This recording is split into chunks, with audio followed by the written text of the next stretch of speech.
I wasn't supposed to be staying at my uncle's house that summer.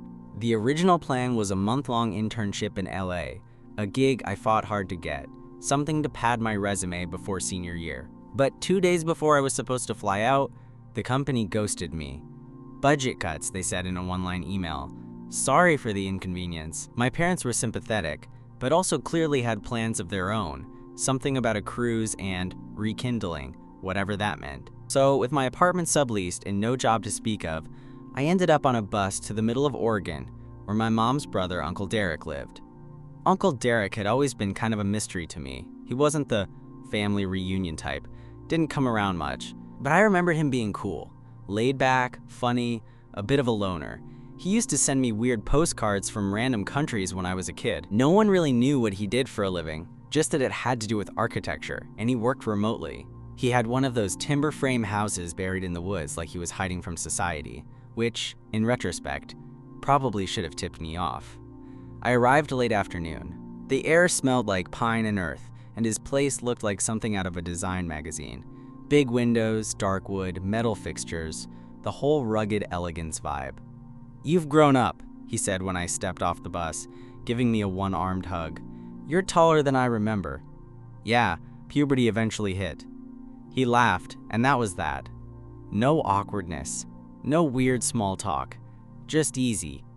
The first few days were uneventful. He had a loose routine: coffee early, work calls mid-morning, then hours tinkering in the garage or reading out on the deck.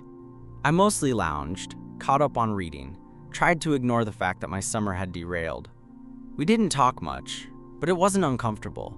His house was quiet in a peaceful way, and honestly, I liked being around him. There was a calm to the way he moved through life. He didn't care what people thought of him. That kind of confidence was magnetic. It happened on a Thursday. I'd woken up early, maybe around 7. The house was silent. I figured Derek was still asleep or out for a walk, like he sometimes did in the mornings. I was still rubbing the sleep from my eyes when I walked down the hall toward the bathroom. The door was half shut, lights off, so I figured it was free. I pushed the door open. And there he was, completely naked, standing in front of the mirror, towel in one hand, running the other through his damp hair. For a second, I didn't move. Neither did he. He turned slightly, making eye contact with me through the mirror. "Oh, shit," he muttered. But he didn't flinch, didn't grab the towel, didn't scramble to cover up. I panicked first. I thought it was empty," I blurted, already backing out. "Sorry. It's all good," he said casually, like it really was no big deal. And then I was in the hallway again, door shut, heart pounding in my ears. I stared at the ceiling for a long time. It was nothing. Just a mistake. I walked in at the wrong time. It didn't mean anything. Except it did. Because for the rest of that day, I couldn't stop thinking about it. About him. The way he looked. The way he didn't care. The casual confidence. And maybe the worst part? The way my body reacted before my brain could even make sense of it. The rest of that day was a blur. I tried to keep busy. Took my camera out into the woods, edited photos on my laptop, made lunch I wasn't hungry for. But every time I let my mind drift for even a second, I saw him again. His body. His calm expression. The way he hadn't rushed to cover up. I couldn't decide if I was more embarrassed by having walked in or by how hard it was to stop replaying it in my head. When Derek finally emerged from his home office around 3 p.m., I pretended I was watching something on Netflix. He walked past the living room with a cup of tea in hand, paused behind me and said, "Bathroom's all yours, by the way." I left it smelling like cedar in shame. I let out a weak laugh, not turning around. "You good?" he asked. "Yeah," I said. "Just tired." He didn't press, which made me weirdly disappointed. I wasn't sure what I wanted him to say. Maybe some confirmation that it hadn't been as weird for him as it was for me. Or maybe I just wanted to hear that it wasn't nothing. That night, I couldn't sleep. I lay in bed with the window cracked open, the sound of crickets filling the room. I kept replaying the last few days, how relaxed he was around me, how he'd walk around shirtless on hot afternoons, how he always seemed to lean in just a little closer when we talked. I thought I was imagining it at first, but then I remembered how he hadn't flinched when I saw him naked. Not even a hint of panic or embarrassment. It was like he'd known I was there before I opened the door, and didn't mind. Around midnight, I got up for water. I padded quietly into the kitchen, trying not to wake him. The house was dark, except for the soft glow from the fridge light when I opened it. "Can't sleep either?" a voice said behind me. I jumped a little and turned. Derek was leaning against the hallway doorway, shirtless again, wearing only a pair of gray sweatpants that hung low on his hips. His hair was tousled, like he just rolled out of bed. "Jesus, you scared me," I muttered, heart racing for a whole new reason. "Didn't mean to," he said, stepping into the kitchen. He grabbed a glass and filled it from the tap. "Weird night, too quiet out." "Yeah," I said. "Or maybe I just have too much on my mind." He nodded, leaned against the counter next to me. City brain doesn't shut off easy. There was a long pause. He didn't look at me, but he didn't leave either. I could feel the warmth of him next to me. Bare skin, the faint scent of soap, and something muskier underneath. It made me feel off balance. "About this morning," I finally said, not sure why I brought it up. "Sorry again for barging in." He glanced at me, and there was something unreadable in his eyes. "It's a bathroom, not a crime scene. No big deal." "You didn't seem surprised," I said before I could stop myself. He smirked. "Didn't have much to hide." That answer hit me in the gut. Casual. Flippant. Like he knew exactly what he was saying. I wanted to laugh it off. Instead, I just nodded and took a sip of water, trying to play it cool. He pushed off the counter and stretched, arms above his head, his abs tightening in a way that felt unfair. Then, he caught me looking. "You gonna be okay here, kid?" he asked, his tone different now, softer, slower. "I'm not a kid," I said quietly. His eyes stayed on mine for a beat too long. Then, like nothing happened, he gave me a lazy smile. "Fair enough." And he walked back to his room. I stood there in the dark kitchen for a long time, wondering what the hell was happening, and if I was the only one feeling it. The next few days felt charged. Nothing was said, nothing happened. But everything felt slightly off kilter, like a radio tuned just slightly off the right frequency. Conversations had more pauses. Glances lingered. We'd still do normal things. Cook together, chop wood. His idea, not mine. Drink beers on the back porch. But I couldn't ignore the tension humming beneath the surface. Or maybe it was just me. Maybe I was the only one analyzing every look, every time his hand brushed against mine when we passed each other a spatula. But then again, maybe not. Because Derek didn't seem totally neutral either. Like that Saturday. It was hot, unreasonably so, and the AC in the cabin had been struggling all day. I'd taken to walking around shirtless in athletic shorts, and he didn't bother with more than a pair of cut-off sweat shorts either. He was doing some work on the back deck, shirtless, glistening with sweat, muscles flexing every time he moved a board or bent over to check a measurement. I told myself not to look. I told myself he was my uncle, this was wrong, and I needed to get my shit together. But when I came out with 2 cold beers, and he looked up, smiled that slow, lazy grin of his and said, "My hero," I felt that flutter in my chest again. We sat on the deck, sweating, sipping beer, legs stretched out. "You always this quiet?" he asked after a while, not looking at me. "Not usually." He raised an eyebrow. "So I've got a different version of you here?"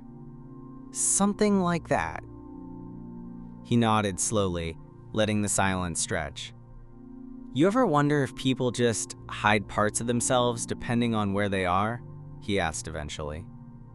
I looked over. "What do you mean?" "Like you're one guy at school. One guy with your parents, another guy out here." He turned to face me, his eyes steady. Makes me wonder which one's the real one. The question hit harder than I expected. I looked down at the bottle in my hand. "Maybe they're all real," I said. "Just different angles." He didn't say anything for a second. Then, I like this angle. I looked up. He was still watching me. Expression unreadable, but not indifferent. My breath caught. A breeze passed through the trees. The sound of wind in the branches was the only thing breaking the quiet between us.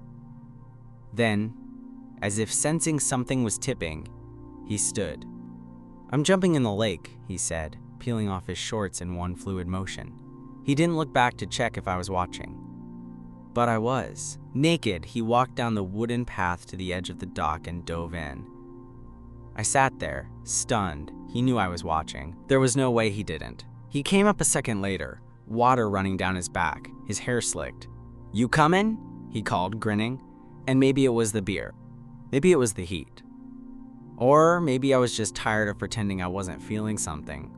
I stood, dropped my shorts, and followed. The water was freezing, but it snapped me out of whatever fog I'd been in. I surfaced, gasping, pushing my hair back, trying to regain control of my thoughts, of my body.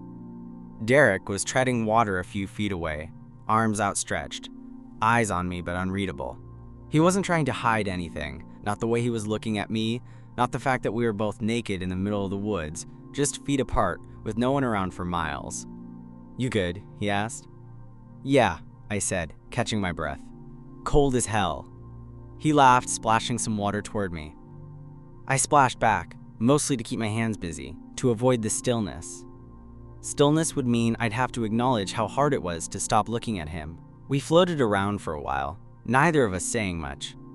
The sun was starting to dip lower in the sky, painting the surface of the lake in gold and silver streaks. It would have been peaceful, beautiful, even if not for the tight, coiled feeling in my chest. Derek swam back to the dock first, hauling himself up in one smooth, practiced motion.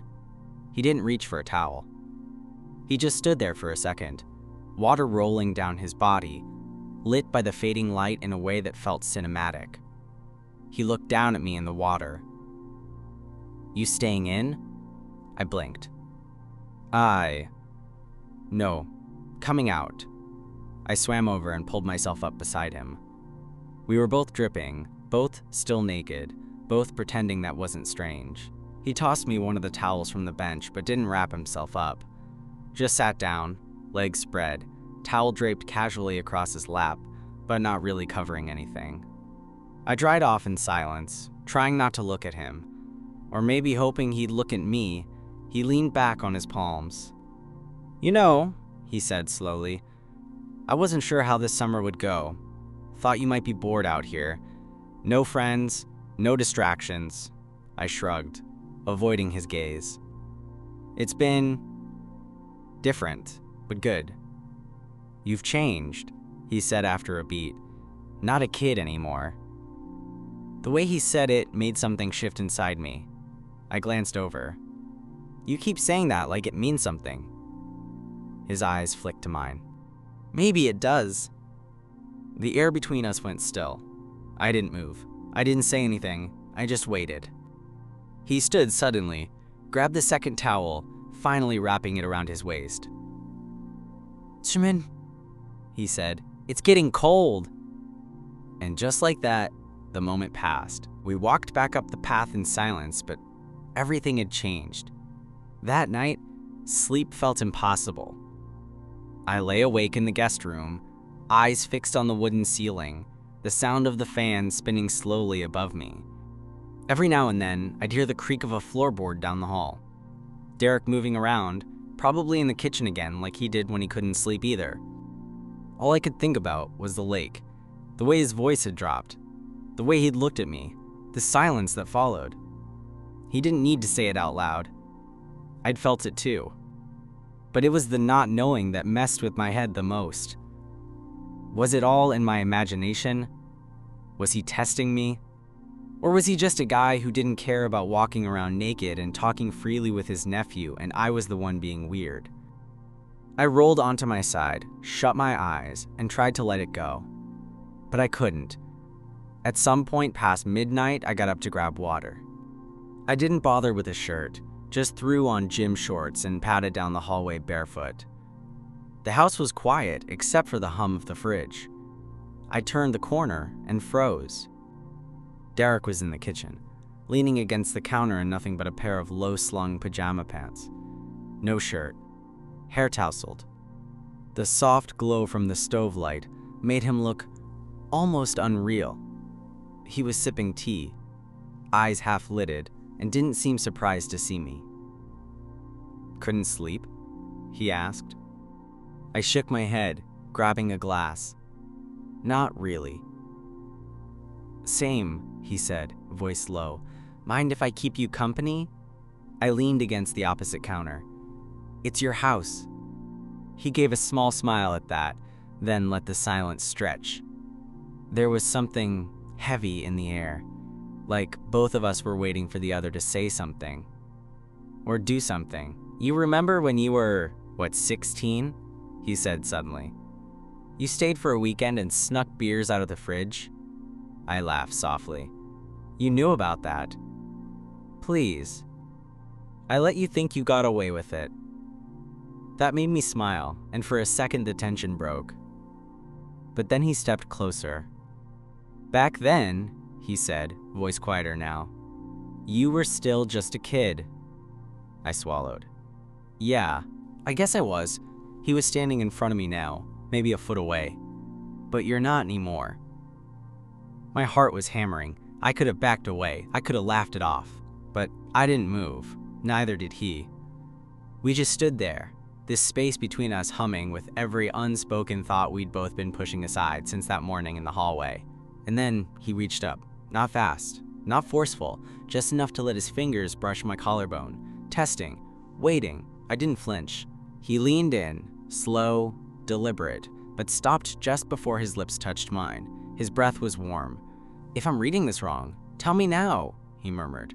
I didn't say anything. I didn't have to. The kiss didn't start like a kiss. It started like a question.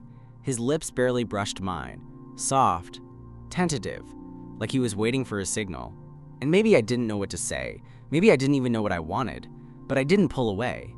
Instead, I closed the space between us. It was slow, careful, like we were both aware of how insane this was, how dangerous. But there was no hesitation once it started. His hand slid behind my neck, his fingers resting there lightly, almost like he was checking if I'd disappear. I didn't. I leaned into him, every thought dissolving, every rule forgotten in that moment. We stayed like that for a long time, pressed together, barely moving, our breathing shallow and uneven. It didn't feel rushed or frantic.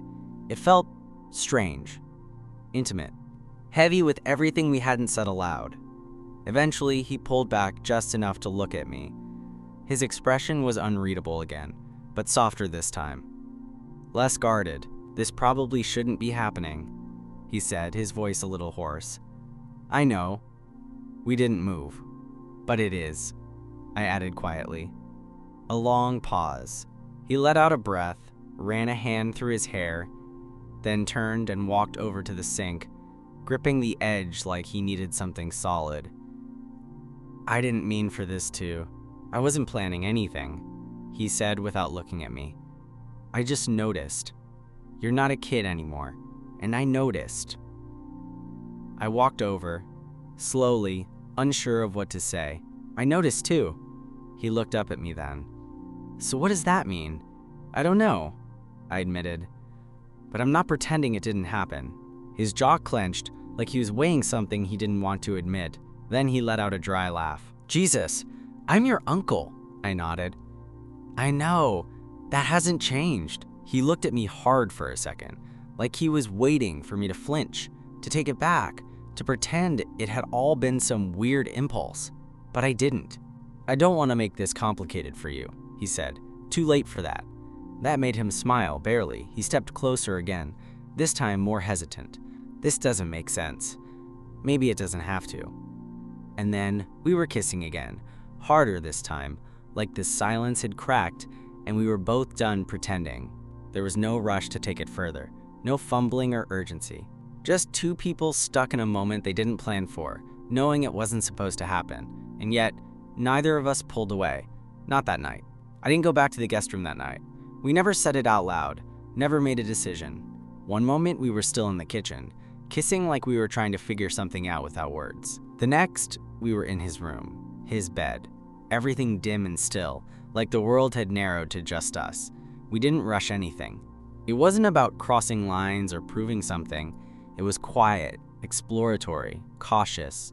There were long pauses, eye contact, little hesitations, but neither of us stopped, not once. He touched me like he was waiting for me to change my mind. I touched him like I wasn't sure it was real. And at some point, we fell asleep, tangled up in the sheets. No drama, no declarations, just silence and warmth and skin. When I woke up, sunlight was bleeding through the curtains. My body felt warm, heavy, content. I blinked slowly, adjusting to the light, and then it hit me where I was, in Derek's bed, his arms still draped loosely across my waist. I should have felt panic, or guilt, something. But I didn't. I felt calm, like something had cracked open in me, and now there was no going back. He stood beside me. "Morning," he said, voice groggy. "Hey." He stretched, and the movement pulled me closer to him. He didn't let go. For a minute, we just lay there in silence. Then he said, "You okay?" "Yeah," I said honestly.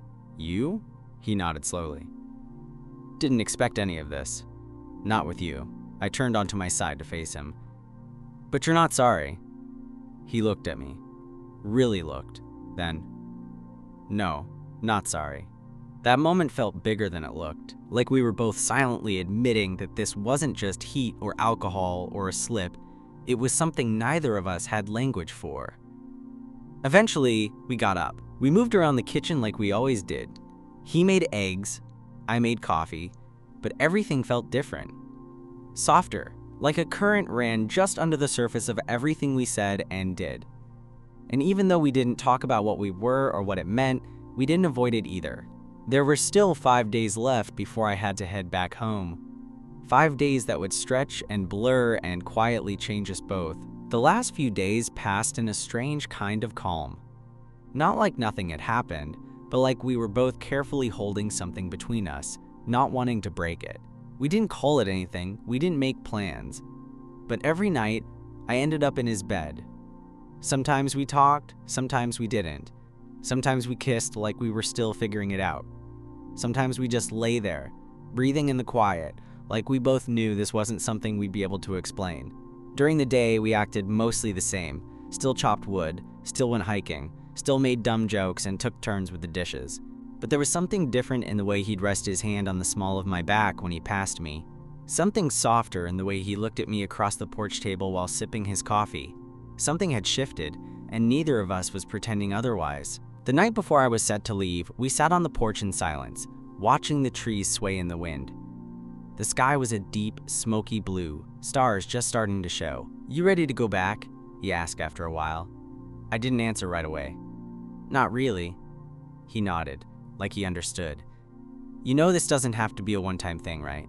I looked at him, heart caught in my throat. "You mean it?" "Yeah." His voice was quiet but steady. "I don't know what this is, but I'm not going to pretend it didn't happen, or that I didn't want it to." I exhaled, some of the tension in my chest releasing. "I don't either." He leaned over, kissed me lightly. Not rushed, not desperate, just real. The next morning, he drove me to the shuttle station in town. The car ride was quiet, but not in a bad way. More like neither of us needed to fill the space with words. When we got there, he pulled my bag from the trunk, then paused. "I'm not gonna say goodbye," he said. "That sound okay?" I smiled. "Sounds better than okay." He nodded, then pulled me into a hug. Real, solid, unhurried. And for the first time since I arrived, I didn't feel like I was visiting someone else's life. I felt like I had just started a part of mine I hadn't known was there.